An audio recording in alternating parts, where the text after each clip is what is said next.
adakah kalau kita curi tulang waktu kerja tu, contohlah kan, curi tulang waktu kerja, dia terus jadi tak berkat 1 bulan tu ke, ataupun time tu je ke, atau kita boleh ganti dengan benda lain?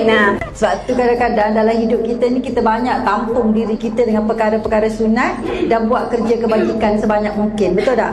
Hak wajib tu kita selesaikan dah. Zakat contohnya kita selesaikan, solat kita selesaikan. Tapi kadang-kadang kalau curi tulang secara real, tak payah jawab. Memang Puan Nazirah pun boleh bagi tahu, tata disiplin terus, betul tak? Tetapi kadang-kadang ada masa duduk kat kaunter tu tak ada orang, tertidur.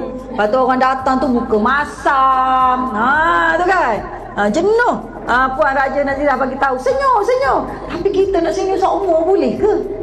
Ada tahi dalam hati tu terkeluar juga, betul tak? Berkat ni dia bukan setakat mengena diri kita, tapi rezeki yang berkat ni dia akan tertimpa kepada keturunan kita juga.